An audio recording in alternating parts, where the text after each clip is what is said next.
Nó không nữa nè.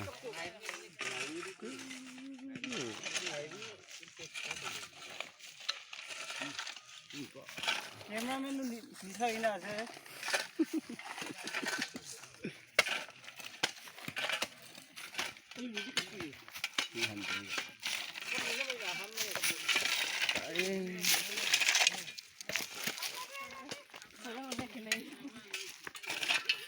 Sớm tôi mới khỉ lấy này.